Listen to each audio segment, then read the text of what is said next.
Hey, how's it going, guys? Dominoparis21 here with ParadigmTcgs, and I am here to bring you guys a deck profile for, as you see here, Alucard, or Dracula, as I like to prefer.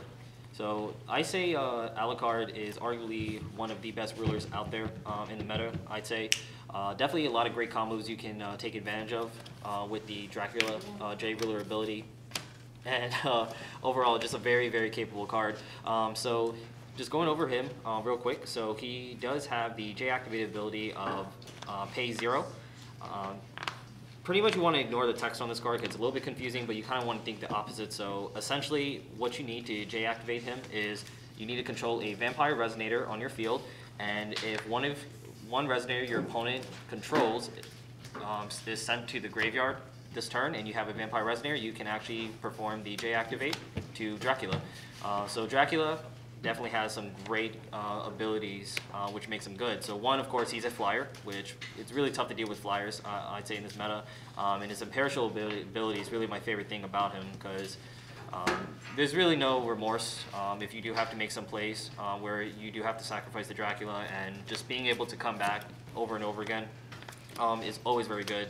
And one thing I really like too is this continuous ability that I think a lot of players don't really talk about a lot, but he works in conjunction with the few key spells in the deck, which I'll explain when I actually get to it, so it'll be a lot easier to understand.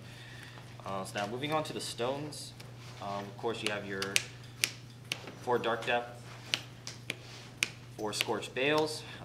Primarily this deck is black with the splash of red and blue, and we do have the 1 Heart Score just for our offset colors that we do have, and it's kind of like the special tech of the deck is our True Magic Stone Moodjard. Moodjard, essentially it's made just so we can actually change the races of any of our opponent's resonators, but it works in conjunction with win condition cards. Carmilla, the Queen of Vampires, but we'll talk a little bit more about that. I'll talk a little bit more about that in a little bit. So I'll actually put this in the side when I get to her. So that is our stones. Now going to our 1-drops, we have your 4 Servant Vampires. Just really good continuous ability to essentially protect all your main vampire pieces. So if your opponent plays any spells or abilities that targets a vampire you control, you must target him first. So really good protection card for a 1-drop. And arguably the best 1-drop in the game, Cheshire Cat. Amazing, just cost of 1 blue, draw 2 cards. Cycle through your deck, draw into answers.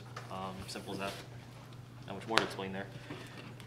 Next for our 2-drops, we have your 4 Laura and your 3 Cinderellas. So Laura, of course, is this there just to search out any key vampire units for your deck, mainly your win condition Carmilla for her ability, but sometimes if you already have everything else you need, you can easily search for a servant and drop him, and then you can protect your field if you have one established already. Then you have Cinderella. Cinderella is actually one of my favorite cards in the deck. It's definitely a good answer to any early swarm or any early cheap board presence, I'd say, that your opponent may have, like Red Rush or a Field of Grettles, which I think most nature decks have. So it's just really good just to essentially board wipe, reset the game, kind of reset the game state in your favor, and then just start dropping your win condition cards. So Cinderella is just right. We just run 3 of her. I kind of want to see her a little bit early because that's where she's most essential and just a lot more effective that way. But yeah, just 3 of her. There are no 3-drops in the deck, so we'll actually be moving on to 4-drops. So of course, I mentioned her a few times. You have 4 Carmilla, the Queen of Vampires. So she has the enter ability of being able to destroy a non-vampire resonator, and if that resonator is actually human, then you can actually summon it to your side of the field.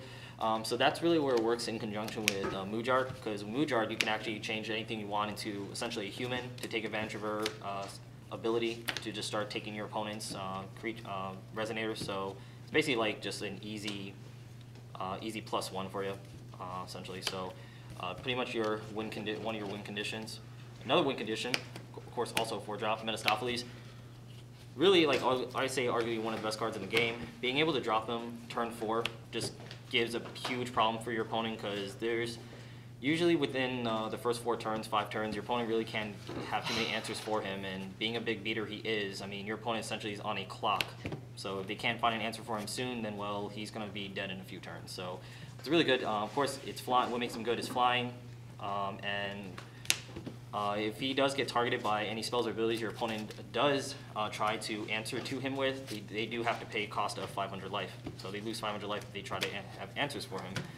You do have to banish another Resonator at the end phase, but honestly, if you just drop him turn 4 and he's the only thing on the board, well, he's already doing his job. So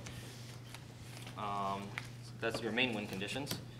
Now moving on to our spells, we have our 1-drops. Really, like, I'd say the best 1-will spell in the game, Thunder. Very versatile, just helps you reach in certain plays. So being able to hit J-rulers is really amazing, or just burn your opponent for game is good. So it's just very versatile for just 1 red. Then you have one of my favorite spells, Duel of Truth. So Duel of Truth, really amazing card. So what it does is you target a J ruler or resonator you control, and a J ruler or resonator that your opponent controls, and have them deal damage to each other.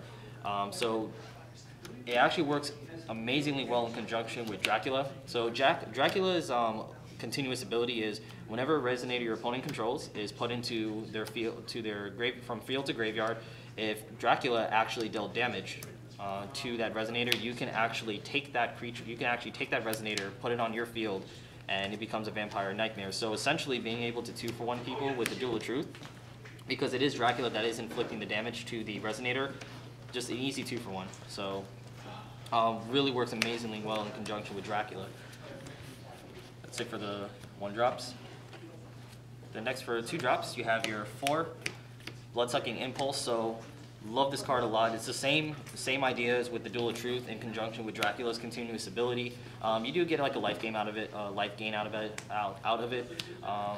and the reason why it works is because you target a vampire you control and it deals its damage to another resonator. So in the end, it's making it so that Dracula is inflicting the damage. So that's how you're able to take advantage of the continuous ability that way. And like I said, the life gains could definitely be clutch for your late game.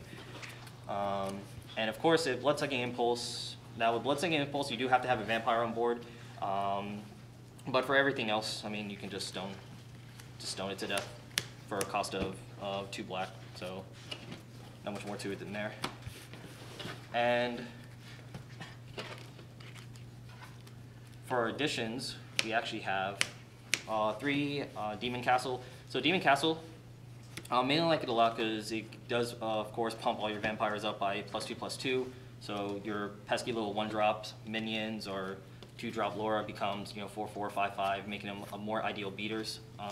And also, it makes your Duel of Truth and your Bloodsucking Impulse even stronger. So using it in conjunction with Dracula allows you to hit any key cards that your opponent may have, like any 12/12s or higher, or you can even use it so that you can hit maybe a 10/10 and Dracula won't die. And also, with Mephistopheles as well, which I forgot to mention also. I mean, really beefy guy that you can actually use with Duel of Truth and Bloodsucking Impulse. But going back to Moojart, you can actually use Moojart to make any one of your units a vampire. So if you want to beef up any of your non-vampire units, you have that option as well. So it's just another line of play you can really go to. And of course, the secondary ability of being able to pay 1 black, sacrifice this, and then pick up a vampire from your drop zone. It's always good. You mainly usually get Carmilla to recycle any of your plays.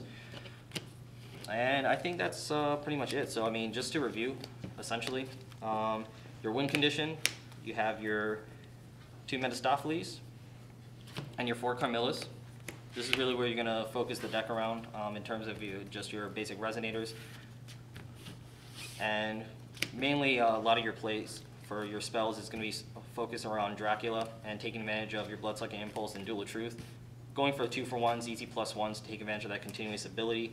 And just basically just a lot of removable spells. So being able to control the board with Dracula, pressure with Dracula, or just Mephistopheles while also disrupting your opponent's plays is always good. So yeah, I think Dracula is very good, very fun to play, and I say guys try it out. So once again guys, thank you guys so much for watching.